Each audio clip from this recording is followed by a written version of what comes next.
Olá, alunos da Escola Arnaldo Maroja, sejam bem-vindos a mais uma aula que se inicia nesta sexta-feira, dia 10 de junho. Pessoal, eu sei que hoje é aula de espanhol, mas eu vou aproveitar aqui alguns minutos da aula para falar um pouco sobre o nosso desafio de redação semanal, que, como vocês já sabem, começamos uma nova temporada, né? Então, esta semana que está se encerrando, já tivemos o primeiro tema proposto e, infelizmente, a participação de vocês foi pequena em relação ao que vocês produziam ano passado. Então, pouquíssimos textos foram produzidos. Eu entendo a questão dos alunos do primeiro ano, né, que estão começando agora a produzir. E esse primeiro texto realmente ele serve como uma experiência para que o professor aponte alguns caminhos aí. E quando a gente tiver a oportunidade de se encontrar novamente em sala de aula, a gente vai explorar alguns problemas que eu encontrei já nas produções do primeiro ano, tá certo? O que é normal para quem está iniciando a redação. Então, nessa semana que passou, tivemos um tema muito bom para falar, que foi a questão do homeschooling, que é uma legislação, né, que está sendo discutida aqui no Brasil, ganhou o nome de educação domiciliar, que é justamente o direito que alguns pais buscam ter, né, de poder educar os seus filhos em casa. É claro que para que isso aconteça, esses pais eles precisam ter um curso superior, né? Tem uma série de exigências. O aluno precisa sim estar matriculado numa escola, né? Vinculado a uma escola que vai avaliar se os conteúdos estão sendo repassados, se ele está aprendendo aquilo que é exigido para aquela série.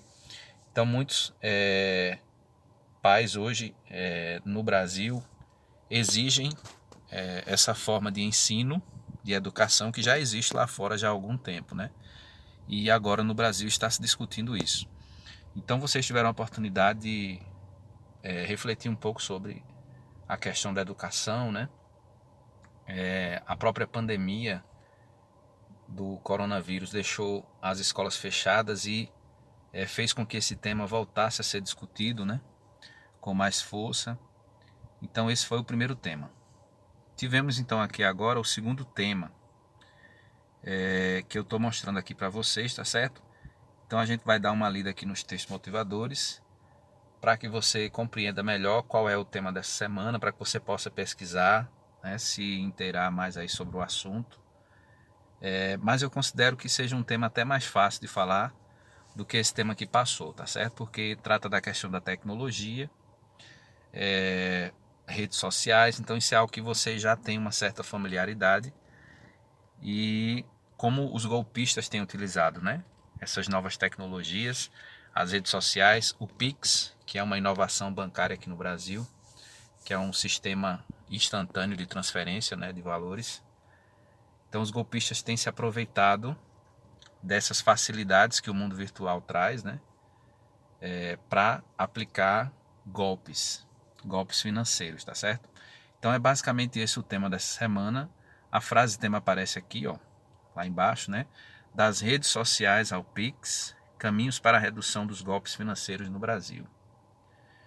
Então você vai ler os textos motivadores, ou reler, né, já que nós vamos ler aqui, e pesquisar sobre o tema, procurar alguma frase, alguma alusão histórica, enfim, procurar apurar o seu repertório sociocultural para falar sobre esse tema aí. Uma referência de filme, música, série, tudo isso é válido como repertório sociocultural. Então vamos lá à leitura do texto 1. Diz assim o texto. Quando o Banco Central do Brasil anunciou o Pix, novo método de pagamento que permitiria transações interbancárias 24 horas por dia e 7 dias por semana de maneira instantânea e gratuita, muita gente duvidou que uma maravilha dessas iria funcionar bem. Quem duvidou pagou com a língua. O Pix se transformou em um fenômeno nacional e colocou o Brasil em posição de destaque no mercado financeiro global. Afinal, somos o único país a ter um sistema de transferência de valores que funciona o tempo todo e se comunica com qualquer instituição bancária sem maiores dificuldades. Quando se lançou a proposta do Pix, muita gente desacreditou, né? Porque não havia no mundo um sistema que funcionasse desse jeito. Há até alguns sistemas semelhantes com o brasileiro, né? Mas o Pix ele foi muito bem sucedido, a maneira como ele foi instalado aqui no Brasil. E muita gente duvidava que o país tivesse essa capacidade, né, de implementar um sistema tão sofisticado como é o Pix, em que as pessoas podem transferir valores, né, entre contas bancárias, independente do dia da semana, se é feriado, se é final de semana, independente do horário, se é madrugada, a qualquer hora do dia você pode fazer isso, e melhor, sem pagar nenhum tipo de taxa por isso. Então, realmente, para quem via o Pix sendo anunciado, tinha essa impressão de que esse sistema não daria certo, mas não foi o que aconteceu. Então, muita gente hoje já adotou o Pix, eu inclusive utilizo o Pix, mas toda inovação também deve trazer alguns cuidados que a gente deve ter, e é justamente essa discussão que vocês vão tentar fazer aí na produção do texto. Mas, como não poderia deixar de ser, o protocolo também atraiu a atenção dos golpistas. O crime cibernético sempre se aproveita de novas tendências no mercado para tentar lesar os internautas desatentos. E levando em conta que as transações do Pix são irreversíveis, até mesmo caso você consiga provar para seu banco que você foi vítima de um golpe, as fraudes financeiras explorando tal método de pagamento são particularmente mortais para os desavisados. Então ele diz aqui que o Pix é uma transação irreversível, né? Depois que você transferiu, aquele valor foi para a conta de uma terceira pessoa que você direcionou. Então não tem como voltar atrás, a não ser que essa pessoa que recebeu o valor, ela faça um outro Pix de volta, uma outra transferência, reavendo esse dinheiro aí. Mas não é o caso dos golpistas, né? Eles têm essa intenção aí maliciosa de fazer com que você caia num golpe. Texto 2. Uma pesquisa conduzida pelo Centro de Estudos Comportamentais da Comissão de Valores Mobiliários, no Rio de Janeiro, aponta que 91% das pessoas que caíram em golpes financeiros são homens. Além da maioridade masculina, os dados apontam que 35,5% têm de 30 a 39 anos. Outros 23% possuem renda entre 2 e 5 salários mínimos. Já quanto aos principais motivos conhecidos, que levaram as vítimas aos golpes, estão pessoas conhecidas, pessoas famosas, né? 28,1%. Propostas pelo WhatsApp, 27,5%. O WhatsApp é um aplicativo que hoje praticamente todas as pessoas têm, né? E criptomoedas, que são as chamadas moedas virtuais, como o Bitcoin e outros. Segundo pesquisa, a maior parte das pessoas que não sofreram fraudes possui experiência em investir no mercado financeiro. Texto 3. Há golpes até em aplicativos de relacionamento. Então aí a questão das redes sociais, né? Por isso que o tema aqui também inclui a questão das redes sociais ao Pix. Por quê? Porque tem muito golpista, né, que entra nas redes sociais com um perfil fake, falso, justamente com essa intenção de prejudicar outras pessoas. Então ele está dizendo que o criminoso cria uma conta e se aproxima da vítima fingindo interesse afetivo. Conquista sua confiança e após algum tempo apresenta uma história em que alega estar precisando de dinheiro urgente para resolver algum problema sério, muitas vezes relacionado à saúde de algum familiar. Conseguindo a quantia solicitada, o falsário desaparece, deixando o prejuízo financeiro. E aqui o texto 4 é uma tabela, um gráfico, né, com algumas informações sobre as tentativas de golpe que são feitas através de aplicativos ou redes sociais, né? Então você tem aí o tipo do golpe e a tentativa em porcentagem. Então, golpe da clonagem do cartão de crédito ou troca de cartões. Isso correspondeu, né, a 50% dos golpes aplicados, né?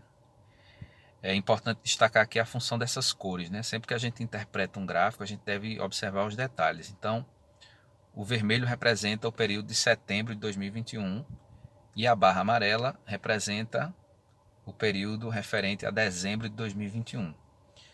Então aqui você pode observar se houve um aumento ou uma queda no número desses golpes aí aplicados nesse período do ano, tá certo? De setembro a dezembro de 2021, do ano passado.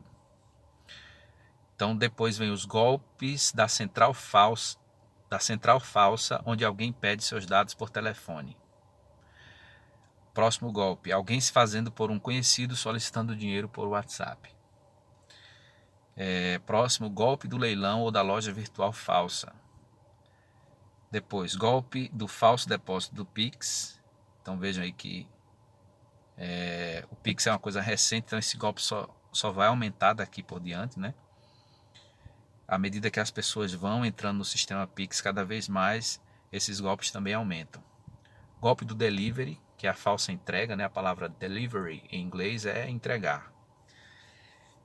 Outros tipos de golpe, ele mostra aí, e também não lembra ou não respondeu. Isso aqui faz parte de uma pesquisa que foi feita, né, com pessoas que caíram em golpes virtuais. Tá certo, pessoal? Então, com base nessa discussão aqui e naquilo que você vai pesquisar sobre o tema, você vai escrever a redação da semana sobre o seguinte tema: das redes sociais ao Pix, caminhos para a redução dos golpes financeiros no Brasil. O que é que você vai destacar aí como palavras-chave que você não pode deixar de tocar, né? Falar da questão das redes sociais, golpes financeiros, incluir a realidade do Brasil. Todas as palavras aqui fazem parte do tema que a gente chama de frase-tema, né? E que são palavras importantes. Nós chamamos também de palavras-chave. Então você não pode deixar de falar de redes sociais, Pix, golpes financeiros e associar tudo isso à realidade do Brasil. Tá certo? Então, depois eu vou postar algumas frases, alguma coisa para incrementar aí o seu repertório sociocultural para que você possa iniciar aí a sua produção de texto. Mas isso não lhe isenta, tá certo, de começar o seu texto por conta própria, pesquisar sobre o tema e fazer aí o seu texto, tá certo? Então qualquer dúvida pode mandar a pergunta no privado, que eu estou aqui para ajudar, tá bom, pessoal? Boa noite a todos.